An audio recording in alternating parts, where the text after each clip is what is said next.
Live India 24 channel में आप सभी का बहुत बहुत स्वागत है। आइए सुनते हैं महेश भारद्वाज जी द्वारा लिखित किताब अवतारों की श्रेष्ठ कहानी से ली गई कहानी भगवान बुद्ध रूप में। लगभग 3.25 वर्ष पूर्व की बात है। पृथ्वी अज्ञान के अंधेरे से ढक चुकी थी। चारों ओर हिंसा का बोलबाला था। धर्म के नाम पर अधर्म की कुत्सित लीलाएं हो रही थीं। लोग जाति विमान और पद के मद में गरीबों, असहायों और दलितों पर अत्याचार कर रहे थे।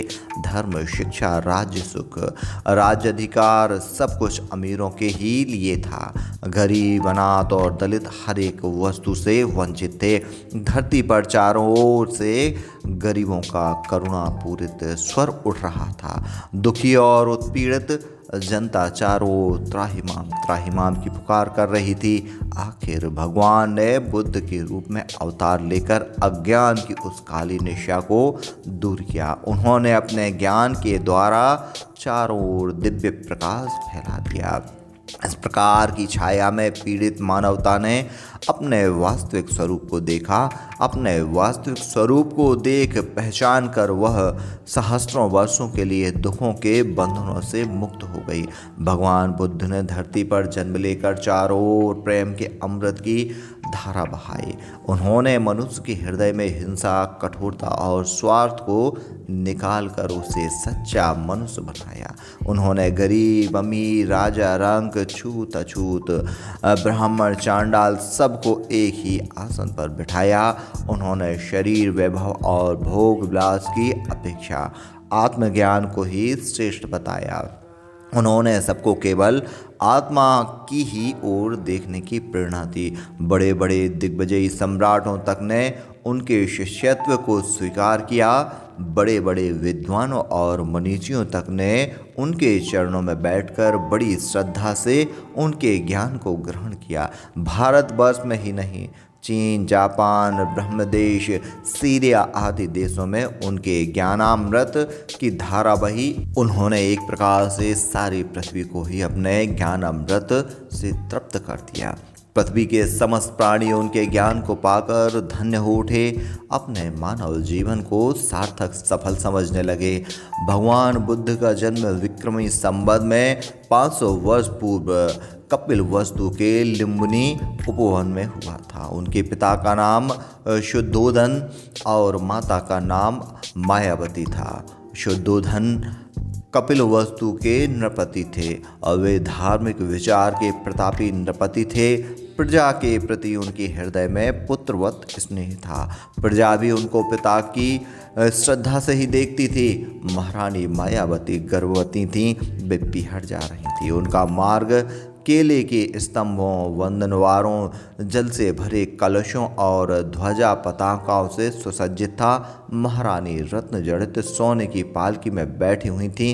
जैसे उनकी पालकी लुम्बिनी उपवन में एक शाल तरु के नीचे पहुंची, उन्हें प्रसव पीड़ा का अनुभव हुआ। वे पालकी से उतरकर शाल तरु की एक डाल पकड़कर खड़ी हो गईं। उसी स्थिति में भगवान बुद्ध ने जन्म ग्रहण किया। भगवान बुद्ध ने जन्म ग्रहण करते ही सारी दिशाएं दिव्य प्रकाश से जगमगा उठीं। सरोवरों में कमल खिल उठे, शीतल वायु चलने लगी, सूखे वृक्षों में फूल फल लग गए, चारों ओर सुख शांति छा गई, उत्सव और समारोह होने लगे। भगवान बुद्ध जब अपनी माता के गर्भ में थे, उसी समय बड़े बड़े ज्योतिषियों ने उनकी भगवत्ता के संबंध में घोषणा की थी। ज्योतिषियों ने यह भी कहा था कि गर्भस्थ बालक पैदा होने पर जब 7 दिन का होगा तो उसकी मां परलोक वासिनी हो जाएगी। भगवान बुद्ध के जन्म लेने पर महाराज शुद्धोधन ने बहुत दान और दक्षिणाएं दी। सारे राज्य में उत्सवों की धूम मच गई। नगर में, गली गली में, मोड़ मोड़ पर नाच गाना होने लगा। पर कुमार अभी 7 दिन के ही हुए थे कि हर्ष में विषाद उत्पन्न हो गया। उनकी माँ उन्हें छोड़कर चल बसी। उसके पश्चात उन्हें सौतेली माता प्रजावती ने अपनी गोद में स्थान दिया। महाराज शुद्धोधन ने उनका नामकरण किया सिद्धार्थ। कुमार सिद्धार्थ अपनी विमाता और पिता के स्नेह छाया में धीरे धीरे वय हुए सिद्धार्थ बाल्यावस्था में ही अत्यंत गंभीर और एकांत प्रिय थे। उनका मन खेलकूद में बिल्कुल न लगता था। वे बहुत बड़े नृपति के पुत्र थे। उनके मनोरंजन के लिए सोने चांदी के अनेक प्रकार के खिलौने थे। हाथी, घोड़े, पुतलियाँ थीं, पर कुमार का मन इन खिलौनों में बिल्कुल न लगता था। वे प्रायः चुप रहते थे, गंभीर रूप धारण करके बैठे रहते थे। ऐसा लगता था मानो उस छोटी अवस्था में ही किसी बहुत बड़ी समस्या को सुलझाने में लगे हों। कुमार सिद्धार्थ जब 5 वर्ष के हुए तो उन्हें अक्षर ज्ञान के साथ ही साथ अस्त्र शस्त्र की शिक्षा दी जाने लगी। उनकी बुद्धि बड़ी तीव्र थी। वे अद्भुत प्रतिभा संपन्न थे। उन्होंने अल्पावस्था में ही शास्त्रों का ज्ञान प्राप्त कर लिया। शास्त्रों के ज्ञान के साथ ही साथ उन्होंने अस्त्र शस्त्र और घुड़सवारी की कला में भी दक्षता प्राप्त कर ली। सिद्धार्थ की बाल्यावस्था और किशोरावस्था में ही कई ऐसी घटनाएं घटी जिनमें उनके भावी उन्नत जीवन के बीज छिपे हुए थे। उन घटनाओं में आहत हंस की घटना सबसे अधिक महत्वपूर्ण है। कुमार सिद्धार्थ ने किशोर जीवन के साथियों में देवत्व प्रमुख था, पर देवत्व मन ही मन सिद्धार्थ से जलता था। एक दिन सिद्धार्थ और देवत्व दोनों साथ साथ मैदान में खेल रहे थे। देवत्व ने आकाश मार्ग से जाते हुए एक हंस पर बाण चला दिया। बाण हंस में जा लगा। वह आहत होकर नीचे गिरकर पीड़ा से छटपटाने लगा। सिद्धार्थ ने देखा तो उनके मन में दया उमड़ पड़ी। वे दौड़कर आहत हंस के पास जा पहुंचे और हंस को हाथ में उठा लिया। उसके शरीर में धंसे हुए बाण को निकाल कर फेंक दिया। निकलते हुए रक्त को पहुंचकर बड़े प्यार से उसके घाव को सहलाने लगे। तत्पश्चात उसकी दवा दारू की, उसकी सेवा शुश्रूषा की। ऐसी सेवा शुश्रूषा की जैसे कोई अपने किसी स्वजन की सेवा शुश्रूषा करता है। हंस सिद्धार्थ की सेवा से भला चंगा हो गया। एक दिन देवत्व की दृष्टि पुनः हंस पर पड़ी। उसने सिद्धार्थ से कहा, यह हंस मेरा है क्योंकि मैंने इसे बाण से मारा है। पर सिद्धार्थ ने उसे हंस ना दिया। उन्होंने कहा, यह हंस तुम्हारा नहीं मेरा है क्योंकि मैंने इसके प्राणों की रक्षा की है। देवत्व इस मामले को महाराज शुद्धोधन के पास ले गए। महाराज शुद्धोधन ने दोनों राजकुमारों की बातें सुनकर कहा, तुम दोनों हंस को दूर रखकर बारी बारी से बुलाओ। बुलाने पर हंस जिसके पास चला जाएगा वह उसी का होगा।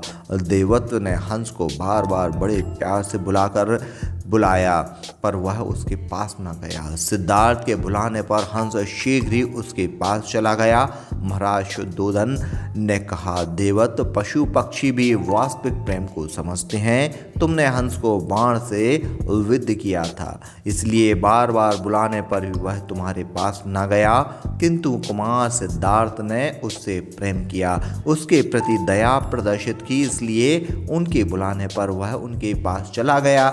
सिद्धार्थ इसी प्रकार किशोर जीवन में दुखियों और पीड़ितों के प्रति दया दिखलाया करते थे और वे ज्यों ज्यों वय की पीढ़ियों को लांघने लगे उनकी दया प्रवृत्ति का विकास भी होने लगा। संसार में चारों ओर दुख और पीड़ा को देखकर उनका मनोमथ उठता था।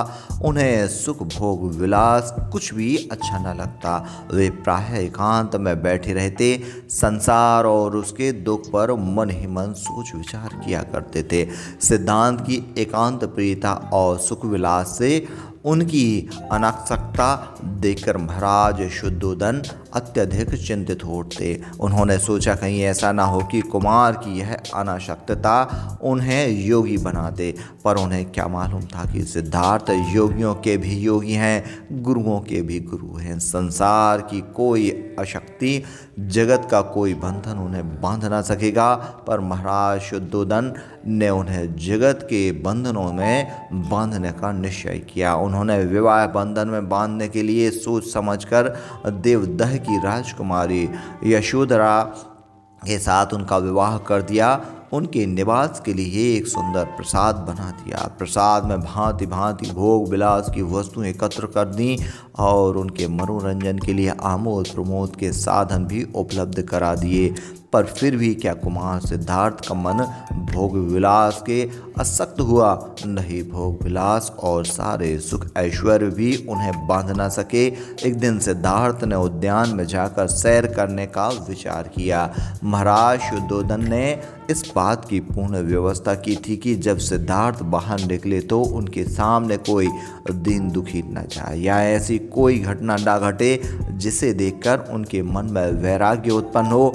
अतः जब सिद्धार्थ ने उद्यान में जाने का विचार प्रकट किया तो मार्ग में पूरी चौकसी कर दी गई।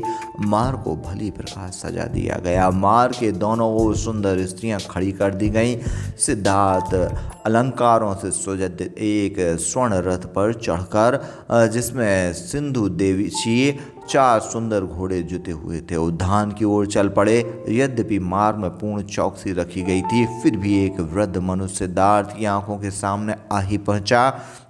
उस वृद्ध मनुष्य के सिर में बाल सन की तरह सफ़ेद थे, दांत टूटे हुए थे, सिर कांप रहा था, कमर झुकी हुई थी, वह लाठी के सहारे चल रहा था।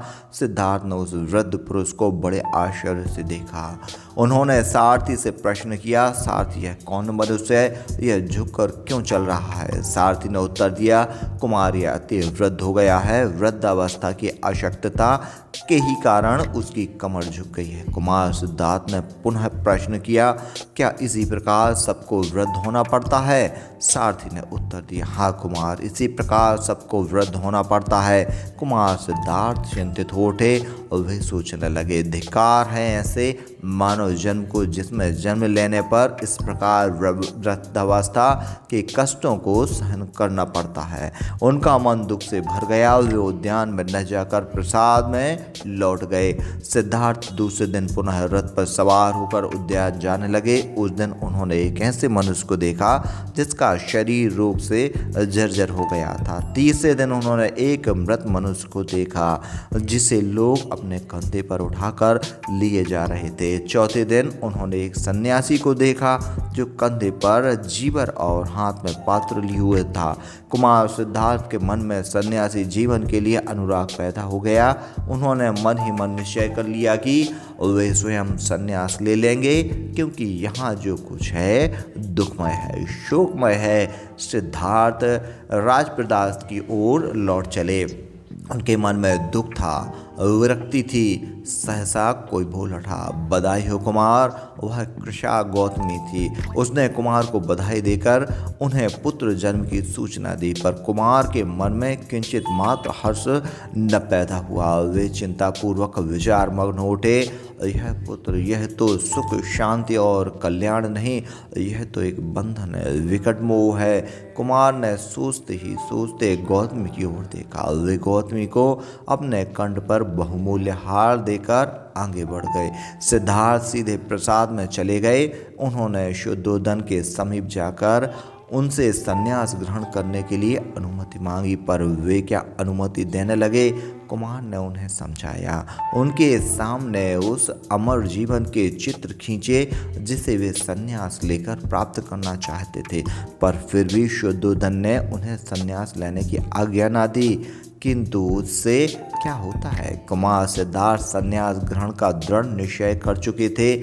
रात्रि के प्रथम पहर का समय था। सिद्धार्थ पलंग पर लेटे हुए विचारों में खोए थे। उनके सामने सुंदर स्त्रियां राग रंग में डूबी हुई थी। वे कुमार के मन को बहलाने के लिए हाव भाव में नाच रही थीं, गा रही थीं। कुमार ने सोचते सोचते आंखें बंद कर ली। सुंदर स्त्रियों ने सोचा कुमार थक गए, सो गए। सुंदरी स्त्रियां भी अपने अपने स्थान पर लुढ़क गईं। गाढ़ी नींद में खर्राटे भरने लगी। धीरे धीरे और भी रात बीत चली। कुमार ने आंखें खोलकर उन स्त्रियों की ओर देखा। वे नशे में चूर्ण अर्धनग्न पड़ी थीं। किसी के मुख से लार निकल रही थी, किसी के मुख से कफ टपक रहा था। कुमार के मन में घृणा पैदा हो गई। उनकी विरक्ति जाए उठी। कुमार सिद्धार्थ ने अपने सारथी छंदक को बुलाया, आज्ञा दी, जाओ घोड़ा तैयार करो, मैं इसी समय महाभिनिष्क्रम करूँगा। कंचक चल पड़ा। कुमार चुपचाप उठ पड़े। उन्होंने देखते ही देखते अपने उस शयन कक्ष को छोड़ दिया जिसमें एक से एक बढ़कर सुंदर स्त्रियां लेटी हुई थीं और जो तरह तरह की विलास वस्तुओं से सुसज्जित थीं। पर कुमार गृह त्याग के पूर्व एक बार यशोदा को देख लेना चाहते थे। वे धीरे धीरे चलकर यशोदा की ड्योढ़ी पर जा पहुंचे।